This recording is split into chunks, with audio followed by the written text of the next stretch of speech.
Hello friend, स्वागत है आपका अपने YouTube channel GS study with Sahni में। आज वीडियो बहुत दिनों के बाद आ रही है। कारण ये था कि घर में बहन की शादी थी, जिस कारण से मैं वीडियो नहीं बना पा रहा था।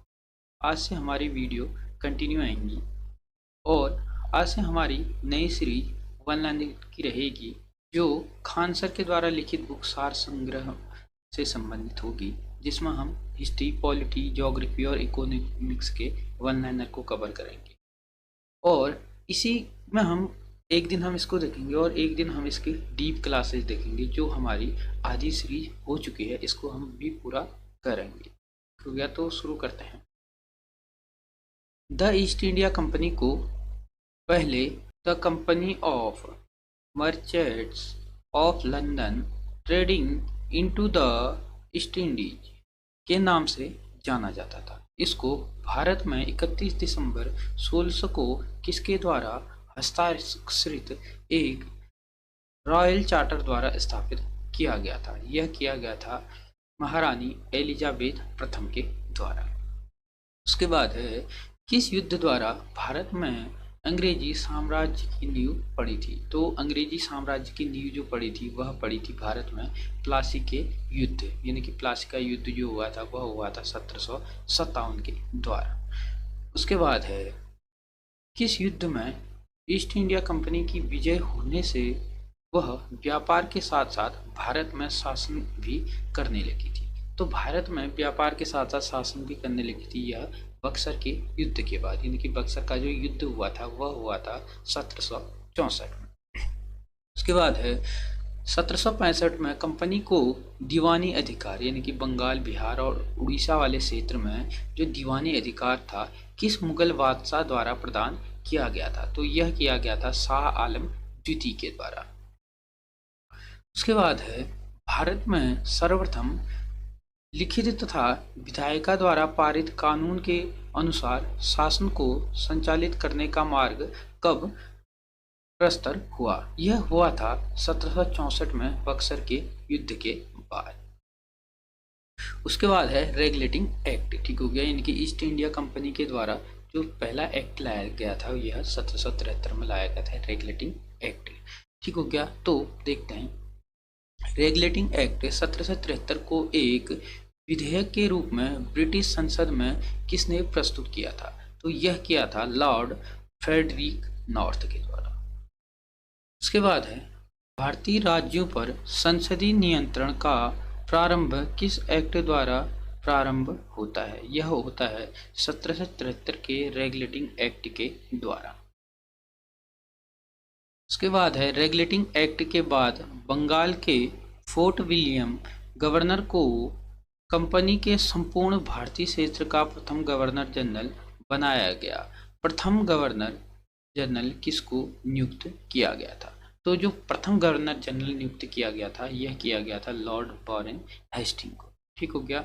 इससे पहले क्या था, जो 1773 के एक्ट के बाद जो मुंबई, मद्रास और बंगाल था, इसको इस मुंबई और मद्रास को बंगाल के अधीन कर दिया गया था और इनके गवर्नरों को गवर्नर जनरल का पद दे दिया गया था, यानी कि बंगाल का गवर्नर जनरल। पहले इन तीनों प्रांतों में कौन बैठता था, गवर्नर हुआ करता था। तो अब इनको इनके ऊपर अगर एक सुप्रीम रखना है तो उसका पद भी बढ़ाना पड़ेगा, ठीक हो गया। तो उसको पद बढ़ाने के लिए इनने क्या किया गया था, उसका नाम गवर्नर जनरल कर दिया गया।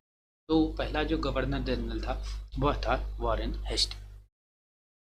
उसके बाद है, किस एक्ट द्वारा भारत में ब्रिटिश मंत्रिमंडल द्वारा ईस्ट इंडिया कंपनी के कार्यों को नियमित एवं नियंत्रित किया गया और इसमें पहली बार कंपनी ने प्रशासनिक और राजनीतिक कार्यों को मान्यता मिली तथा इसके द्वारा भारत में केंद्रीय प्रशासन की नींव रखी गई थी, ठीक हो गया था। तो केंद्रीय प्रशासन की जो पहली बार नींव पड़ी थी यह पड़ी थी रेगुलेटिंग एक्ट 1773 के द्वारा। उसके बाद है, रेगुलेटिंग एक्ट 1773 द्वारा किस प्रेसिडेंसियों को बंगाल के गवर्नर जनरल के अधीन कर दिया गया था। तो अभी मैंने आपको बताया था यह बम्बई और मद्रास को बंगाल के अधीन कर दिया गया था 1773 के रेगुलेटिंग एक्ट के द्वारा, ठीक हो गया। इसकी डीप क्लास मैंने दी हुई है पॉलिटिकल साइंस की, आप उसमें जाइए और देखिए, इसकी डीप क्लास आपको समझ में आ जाएगी। उसके बाद है इस एक्ट के द्वारा कंपनी ने ब्रिटिश सरकार से कितने लाख पाउंड का कर्ज मांगा था? तो यह मांगा था 10 लाख पाउंड का कर्ज लिया गया था। किसने? कंपनी के द्वारा ब्रिटिश सरकार से। रेगुलेटिंग एक्ट को किस वर्ष लागू किया गया था? तो रेगुलेटिंग एक्ट जो आया था वह 1773 में आया था और रेगुलेटिंग एक्ट को जो लागू किया था यह किया गया था 1774 में। ठीक हो गया। और 1774 में ही कोलकाता में सुप्रीम कोर्ट की क्या होती है? स्थापना भी की जाती है।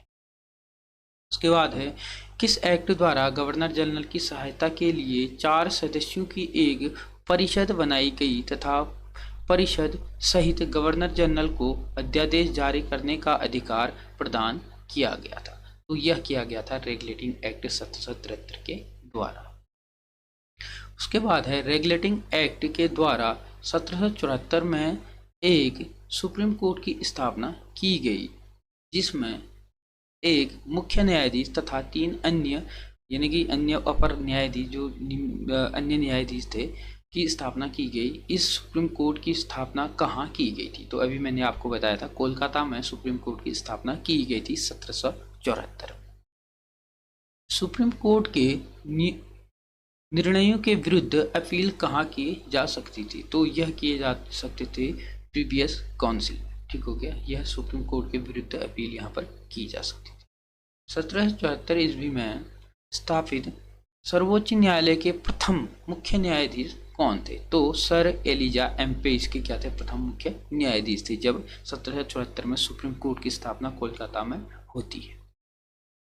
उसके बाद है रेगुलेटिंग एक्ट की त्रुटियों को दूर करने के लिए कौन सा एक एक्ट पारित किया गया था? तो जो रेगुलेटिंग एक्ट में जो कमियां थी, जो उनकी कमी को दूर करने के लिए एक नया एक्ट बनाया गया था, यह था एक्ट ऑफ सेटलमेंट के नाम से आया था 1781 में। उसके बाद है एक्ट ऑफ सेटलमेंट 1781 द्वारा किस सरकार को बंगाल, बिहार तथा उड़ीसा के लिए विधि बनाने का अधिकार प्रदान किया गया था? तो यह किया था कलकत्ता सरकार को। उसके बाद है किस एक्ट ने सुप्रीम कोर्ट के अधिकार क्षेत्र को निश्चित किया था और इसके मुकाबले कार्यपालिका की स्थिति को मजबूत किया था? तो यह किया था एक्ट ऑफ सेटलमेंट 1781 के द्वारा। फिर उसके बाद आता है 1784 का पिट्स इंडिया एक्ट। हो गया। इसको देखते हैं। किस एक्ट के द्वारा इंग्लैंड में सरकार का विभाग बनाया गया जिसे नियंत्रण बोर्ड ऑफ कंट्रोल कहते थे और इसका मुख्य कार्य डायरेक्टर की नियुक्ति को नियंत्रण करना था? ठीक हो गया। तो यह किया गया था, यह जो एक्ट आया था यह आया था 1774 के एक्ट के द्वारा यह व्यवस्था बनाई गई थी। उसके बाद है पिट्स इंडिया एक्ट का नाम विलियम पिट्स के नाम पर रखा गया था। वह उस समय किस पद पर विद्यमान था? ठीक हो गया। तो वह उस टाइम पे जो ब्रिटेन में प्रधानमंत्री के पद पर क्या थे? यह विद्यमान थे। कौन? विलियम पिट्स। इनके नाम से क्या रखा गया था? पिट्स इंडिया एक्ट का नाम रखा गया था। और मैंने आपको समझाया था, आपको जो डीप क्लास में उसमें बताया था कि जो भारत शासन अधिनियम आते हैं और जो रेगुलेटिंग एक्ट आते हैं इनमें क्या डिफरेंसेस है। ठीक हो गया। जो रेगुलेटिंग एक्ट थे या जो भारत शासन अधिनियम थे, जो भारत शासन अधिनियम थे वह अधिनियम जो थे वो भारत में रहकर बनाए गए थे। ठीक हो गया। और जो रेगुलेटिंग एक्ट आए थे, ठीक हो गया, जो चार्टर आए थे वह चार्टर कहाँ से थे? ब्रिटेन में बनाए जाते थे लेकिन उनको भारत में लागू किया जाता था, जिस कारण से वह एक्ट यहाँ पर इतने कारगर साबित नहीं हुए थे। नोट में लिखा गया है विलियम पिट्स 24 वर्ष की आयु में 1783 में ग्रेट ब्रिटेन में प्रधानमंत्री नियुक्त हुए थे। वह ब्रिटेन के सबसे युवा प्रधानमंत्री हैं। वह जनवरी 1801 में यूनाइटेड किंगडम के प्रथम प्रधानमंत्री बने थे। ठीक हो गया। यानी कि 1801 में यूनाइटेड किंगडम के भी वह क्या बने थे? प्रथम प्रधानमंत्री बने थे। उसके बाद है कंपनी के व्यापार के अतिरिक्त उसके सभी असैनिक, सैनिक तथा राजस्व संबंधी मामलों के लिए गठित बोर्ड ऑफ कंट्रोल के सदस्यों की संख्या कितनी थी? तो बोर्ड ऑफ जो कंट्रोल थे इसकी जो सदस्यों की संख्या थी यह थी 6। ठीक हो गया। तब क्या था? बोर्ड ऑफ डायरेक्टर और बोर्ड ऑफ कंट्रोल दो क्या बना दी गई थी, दो बोर्ड की स्थापना कर दी गई थी। उसके बाद नोट में देखते हैं, नियंत्रक बोर्ड में एक चांसलर ऑफ एक्सचेकर, एक राज्य सचिव तथा उसके द्वारा नियुक्त 4 प्रिवी काउंसिल के सदस्य होते थे। 3 डायरेक्टरों की एक समिति द्वारा बोर्ड के सभी मुख्य आदेश भारत को भेजे जाते थे। ठीक हो गया। मैंने बताया था कि जो जितने भी चार्टर थे वह चार्टर कहाँ बनते थे, ब्रिटेन में बनते थे और उनको लागू किया जाता था भारत में। उसके बाद है बोर्ड ऑफ कंट्रोल की इस व्यवस्था को क्या नाम दिया गया था। तो बोर्ड ऑफ कंट्रोल और बोर्ड ऑफ डायरेक्टर दो अलग अलग संस्थाएं बनाई दी गई थी, तो इसी को नाम दे दिया गया था द्वैध शासन व्यवस्था। ठीक हो गया। यानी कि दो प्रकार से यहाँ पर शासन व्यवस्था की गई थी, क्योंकि एक व्यापारी मामले देखते थे और एक क्या राजनीतिक मामला देखता था। उसके बाद है गवर्नर जनरल की नियुक्ति।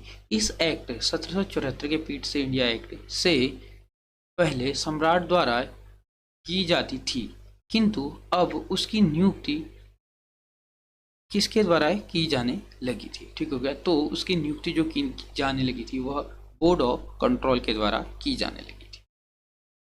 किस एक्ट के द्वारा भारत में कंपनी का शासन ब्रिटिश शासन के निर्देशन तथा नियंत्रण में आ गया तथा भारत में कंपनी की व्यापारिक और राजनीतिक कार्यकलापों को एक दूसरे से अलग कर दिया गया। यह किया गया था पीठ से इंडिया एक्ट के द्वारा। व्यापारिक कार्यों का संबंध कंपनी के निर्देशकों द्वारा किया जाने लगा, परंतु राजनीतिक नियंत्रण एवं निरीक्षण किसके द्वारा किया जाने लगा। यह किया जाने लगा था बोर्ड ऑफ कंट्रोल के द्वारा। ठीक हो गया। यानी कि बोर्ड ऑफ डायरेक्टर जो था वह व्यापारिक मामले देखता था और बोर्ड ऑफ कंट्रोल जो था वह राजनीतिक मामले देखता था। गवर्नर जनरल की शक्तियों और कार्य क्षमता में वृद्धि करने के लिए किसकी परिषद के सदस्यों की संख्या कितनी की गई थी। तो इसकी जो परिषद की सदस्यों की जो संख्या थी वह 4 से 3 कर दी गई थी। तो क्या फिर उसके बाद आता है 1786 का एक्ट। अब इस एक्ट में देखते हैं क्या क्या चीज़ हुई थी। इस एक्ट में यह व्यवस्था की गई कि गवर्नर जनरल अपनी परिषद में बहुमत के बावजूद भी नियंत्रण ले सकते हैं। ठीक हो गया। यानी कि इसमें गवर्नर जनरल को वीटो पावर दे दी गई थी। किस एक्ट के तहत? 1786 के एक्ट के तहत। 1786 के एक्ट द्वारा गवर्नर जनरल एवं मुख्य सेनापति पद को मिला दिया गया था। ठीक हो गया। यानी कि जो गवर्नर जनरल था उसको मुख्य सेनापति का पद भी धारण किया गया था, यानी कि उसको प्रदान कर दिया गया था। इस अधिनियम के तहत सर्वप्रथम किसकी नियुक्ति की गई थी? तो इस अधिनियम के तहत सर्वप्रथम कॉर्नवालिस यानी कि लॉर्ड कॉर्नवालिस था, इसकी नियुक्ति की गई थी। ठीक हो गया। पहला जो था जिसको सेनापति का पद भी प्रदान किया गया था लॉर्ड कॉर्नवालिस को। उसके बाद आता है 1793 का चार्टर एक्ट। ठीक हो गया। इसके बाद क्या होता है कि हर 20-20 साल के लिए क्या होते हैं, चार्टर एक्ट आते हैं। सर्वप्रथम कंपनी के व्यापारिक अधिकारों को 1793 ईस्वी में चार्टर एक्ट द्वारा अगले कितने वर्ष के लिए बढ़ा दिया गया था? तो यह बढ़ा दिया गया था 20 वर्ष के लिए दिया गया था। किसमें? 1793 के चार्टर एक्ट में। बोर्ड ऑफ कंट्रोल के सदस्यों द्वारा कर्मचारियों के वेतन भारतीय राजस्व से दिए जाने की व्यवस्था किस एक्ट द्वारा की गई थी? तो यह की गई थी 1793 के चार्टर एक्ट के द्वारा।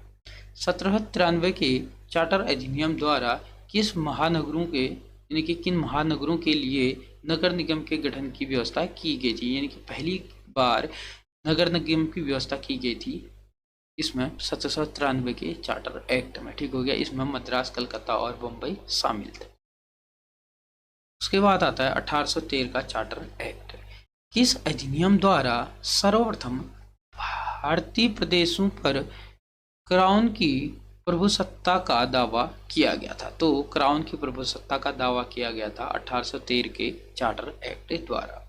इस एक्ट ने भारत के निवासियों के लिए साहित्य एवं विज्ञान का प्रसार करने के लिए प्रति वर्ष कितने रुपये खर्च करने का प्रावधान किया गया था? इनकी शिक्षा पर पहली बार 1 लाख का खर्चा हुआ था 1813 के एक्ट के द्वारा। चार्टर एक्ट 1813 द्वारा किस धर्म के प्रचारकों यानी कि मिशनरियों को भारत में आने और अपने धर्म के प्रचार की सुविधा प्रदान की गई थी? यह की गई थी ईसाई धर्म को। ठीक हो गया, ईसाई धर्म को भारत में आने की छूट मिली थी 1813 के अधिनियम के द्वारा। फिर उसके बाद आता है किस एक्ट के द्वारा कंपनी के व्यापारिक एकाधिकार को समाप्त कर दिया गया था। सभी ब्रिटिश नागरिकों को भारत के साथ व्यापार करने की अनुमति प्रदान की गई थी। तो यह की गई थी पहली बार कंपनी का जो एकाधिकार था इसको समाप्त कर दिया गया था। ठीक हो गया, किस एक्ट के द्वारा? 1813 के चार्टर एक्ट के द्वारा। कंपनी के व्यापारिक एकाधिकार को 1813 के चार्टर एक्ट द्वारा समाप्त कर दिया गया था, परंतु किस पर उसका अधिकार बना था। ठीक हो गया, यानी कि चाय और चीन के साथ उसका व्यापार अभी भी क्या था? बना हुआ था। कंपनी ने सैनिकों और असैनिकों कर्मचारियों के प्रशिक्षण की व्यवस्था कहाँ की गई थी? तो इसकी जो व्यवस्था की गई थी क्रमशः हेलवरी कॉलेज एवं एडिसकोम्ब स्कूल में की गई थी। उसके बाद है 1833 का चार्टर एक्ट। ठीक हो गया, इस एक्ट में हुआ था कि कंपनी द्वारा चीन के साथ व्यापार और चाय के व्यापार का एकाधिकार किस एक्ट के द्वारा समाप्त कर निःशुल्क व्यापार को भारत में लागू किया गया था। ठीक हो गया, 1813 के एक्ट में कंपनी का व्यापार क्या कर दिया गया था? सीमित कर दिया गया था। लेकिन उसके बाद 1833 के एक्ट में कंपनी का पूरा जो चीन और चाय के साथ व्यापार था वह भी एकाधिकार समाप्त कर दिया गया था। किस एक्ट के तहत? 1833 एक्ट के तहत। इस एक्ट के द्वारा कंपनी व्यापारिक संस्था न रहकर इस संस्था के रूप में जानी गई थी। ठीक हो गया, तो जो कंपनी थी वह एक व्यापारिक संस्था न रहकर प्रशासनिक निकाय के रूप में जाने लगी थी। इस एक्ट के द्वारा बंगाल के गवर्नर जनरल का भारत के गवर्नर जनरल के रूप में पुनः नामकरण किया गया था। ठीक हो गया, पहले तो क्या कहा था, जो 1773 का रेगुलेटिंग एक्ट आया था इसमें जो गवर्नर था उस गवर्नर का पद बढ़ा करके गवर्नर जनरल किया गया था। लेकिन 1833 के एक्ट के तहत क्या किया गया था? उसका पुनः नामकरण करके अब जो गवर्नर जनरल था वह गवर्नर जनरल का पद बढ़ा करके उसको क्या कह दिया गया था? उसको भारत का गवर्नर जनरल कह दिया गया था। अतः इस एक्ट द्वारा भारत का प्रथम गवर्नर जनरल किसको नियुक्त किया गया था? तो लॉर्ड विलियम बेंटिक को भारत का पहला गवर्नर जनरल नियुक्त किया गया था। ठीक हो गया, उसके बाद है ब्रिटिश जनता बिना लाइसेंस के भारत में भूमि किस एक्ट के द्वारा खरीद सकती थी? यह 1833 के चार्टर एक्ट के द्वारा खरीद सकती थी। किस एक्ट द्वारा कोई भी भारतीय केवल धर्म, जाति, मूल वंश और वर्ण के आधार पर सरकारी सेवा के लिए योग्य नहीं होगा? यह हुआ था 1833 के एक्ट चार्टर एक्ट के द्वारा। गवर्नर जनरल की परिषद में एक नए सदस्य यानी कि एक नए विधि सदस्य की नियुक्ति की गई थी। 1833 के चार्टर एक्ट में विधि सदस्य के रूप में की नियुक्ति की व्यवस्था की गई थी। इस पद पर नियुक्ति पाने वाले प्रथम सदस्य कौन थे? तो लॉर्ड मैकाले जो थी वह पहले क्या थे? इसके सदस्य थे, यानी कि पहले विधि सदस्य थे भारत में लॉर्ड मैकाले। ठीक हो गया, इन्हीं को भारत में शिक्षा का जनक भी कहा जाता है। बोर्ड ऑफ कंट्रोल का प्रेसिडेंट किस विषयों का मंत्री होता था? यह भारतीय विषयों का क्या होता था? मंत्री होता था। 1833 के चार्टर एक्ट द्वारा भारत में किस प्रथा को अवैध घोषित किया गया था? तो जो दास प्रथा थी भारत में उसे अवैध घोषित कर दिया गया था 1833 के चार्टर अधिनियम के द्वारा।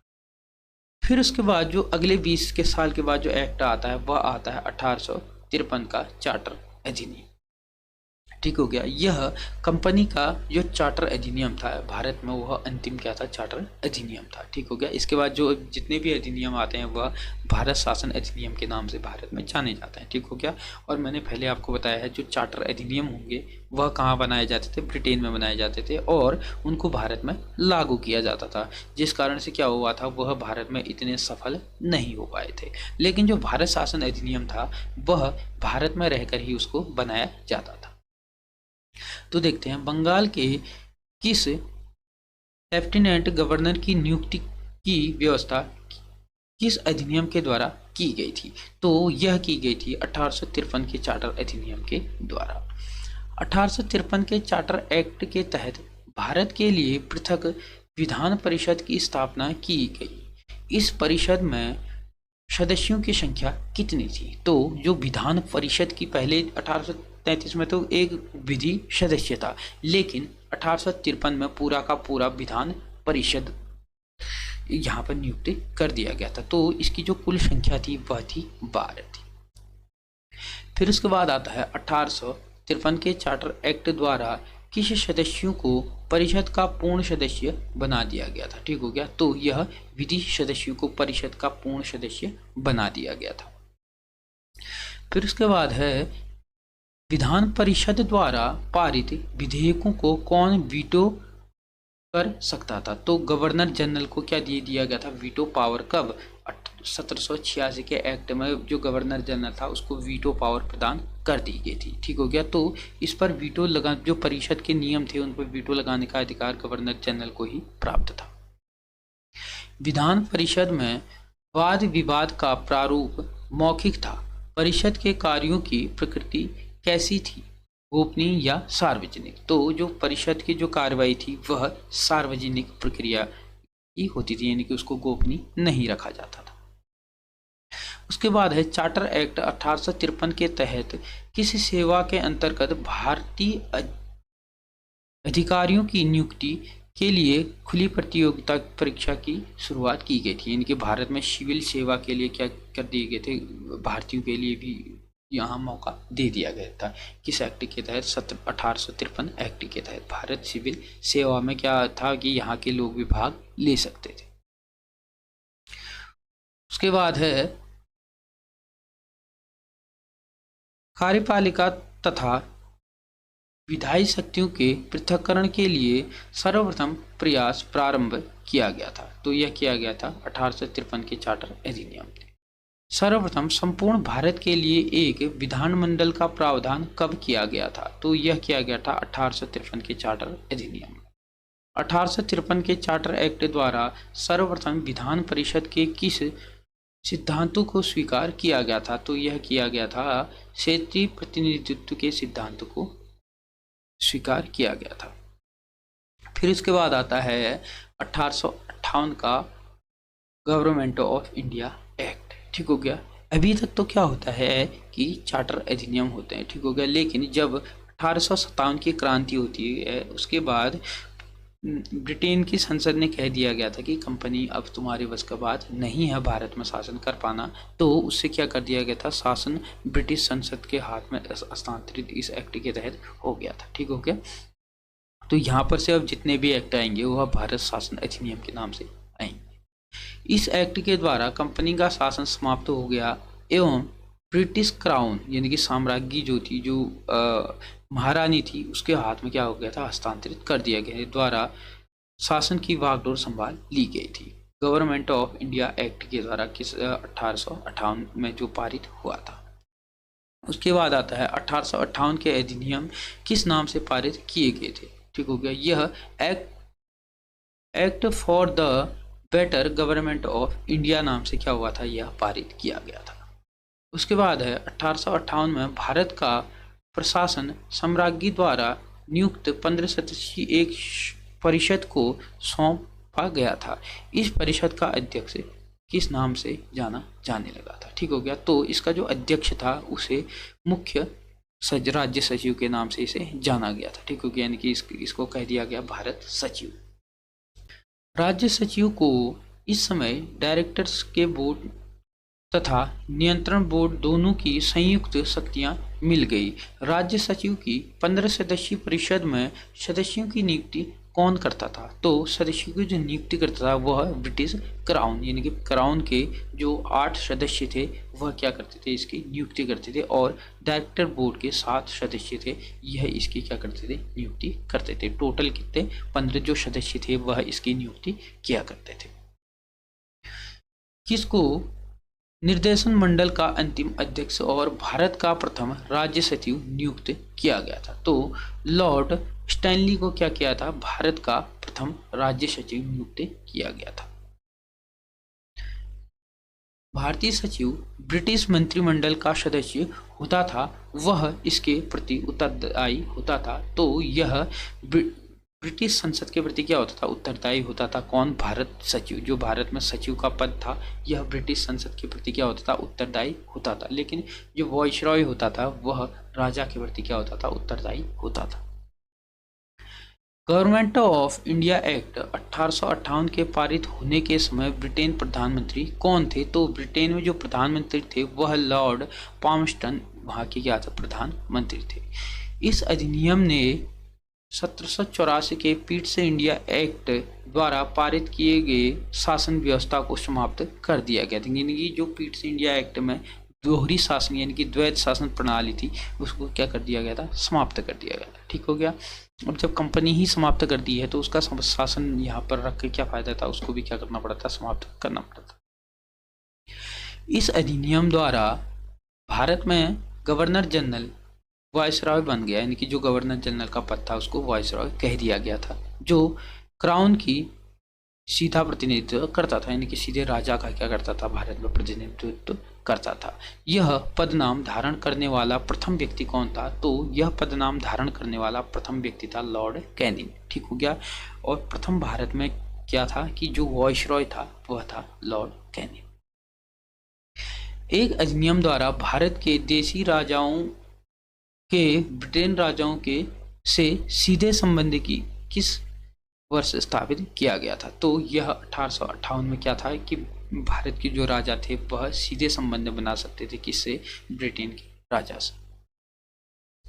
लॉर्ड डलहौजी के साम्राज्य विस्तार का अंत किस अधिनियम द्वारा किया गया था? तो यह किया गया था 1858 के अधिनियम के द्वारा। किस अधिनियम में भारत के शासन का क्षेत्रीय विभाजन किया गया था? तो क्षेत्रीय विभाजन हुआ था भारत शासन अधिनियम 1858 में। उसके बाद आता है 1861 ईस्वी का इंडिया काउंसिल एक्ट। ठीक हो गया, यानी कि भारत शासन अधिनियम 1861 का। 1861 में सर्वप्रथम किस अधिनियम में विधि बनाने के कार्य में भारतीयों के सहयोग को प्रारंभ किया गया तथा प्रांतीय विधान सभाओं को विधि बनाने का अधिकार भी दिया गया? यह दिया गया था 1861 के अधिनियम। भारतीय परिषद अधिनियम 1861 द्वारा भारत में किस संस्थाओं को प्रारंभ किया गया था? तो किया गया था प्रतिनिधि संस्थाओं को क्या किया गया था, भारत में प्रारंभ किया गया था। उसके बाद है 1861 के भारत परिषद अधिनियम द्वारा किसको विधानसभा में भारतीयों को मनोनीत करने की शक्ति प्रदान की गई थी? तो किसको की गई थी, वाइसरॉय को प्रदान की गई थी। उसके बाद है 1861 के भारत परिषद अधिनियम द्वारा वाइसरॉय की विधि परिषद के सदस्यों की संख्या बढ़ा दी गई। इसमें न्यूनतम संख्या 6 और अधिकतम संख्या 12 निर्धारित की गई। इसको वाइसरॉय मनोनीत करता था। इस सदस्यों का कार्यकाल कितना होता था? तो इस सदस्यों का जो कार्यकाल होता था वह 2 वर्ष का होता था। भारत परिषद अधिनियम 1861 द्वारा वाइसरॉय को संकटकालीन परिस्थिति में विधान परिषद की अनुमति के बिना ही अध्यादेश जारी करने का अधिकार प्रदान किया गया था। जो अधिनियम कितने समय के लिए लागू रह सकता था? तो यह जो अध्यादेश था यह 6 माह के लिए लागू होता था। ठीक हो गया। जो अध्यादेश जारी करने की शक्ति प्रदान की गई थी यह की गई थी 1861 के अधिनियम के तहत। ठीक हो गया। अभी के टाइम में भी राष्ट्रपति जो अनुच्छेद 123 यानी कि 123 के तहत क्या करता है, अध्यादेश जारी करता है। ठीक हो गया। उसके बाद है भारत में नए प्रांतों की स्थापना करने और इसकी सीमाओं में परिवर्तन करने का अधिकार किसे प्राप्त था? तो यह प्राप्त था वाइसरॉय को, यानी कि गवर्नर जनरल को। भारत परिषद अधिनियम 1861 द्वारा किस प्रणाली की शुरुआत की गई थी? तो इसके ही द्वारा भारत में विभागीय प्रणाली की क्या हुई थी, भारत में शुरुआत हुई थी। ठीक हो गया। यानी कि जो अभी के टाइम में हमें देखने को मिलते हैं विभाग विभिन्न, जैसे सैन्य विभाग हो गए और क्या कहते हैं कृषि विभाग हो गया और क्या कहते हैं रेलवे विभाग हो गया। इस प्रकार से अनेक जो विभाग अभी के टाइम में हमें देखने को मिलते हैं, जो मंत्री देखने को हमें उन विभाग के मिलते हैं, यह इसी के तहत इसकी क्या हुई थी, शुरुआत हुई थी 1861 के अधिनियम के तहत। ठीक हो गया। तो वीडियो अभी के लिए हम इतना ही रखते हैं, नेक्स्ट वीडियो में इससे आगे को हम कवर करेंगे। ठीक हो गया। पूरी वीडियो देखिएगा, आगामी पेपरों के लिए आपके लिए काफ़ी क्या होगी, महत्वपूर्ण रहने वाली है। धन्यवाद।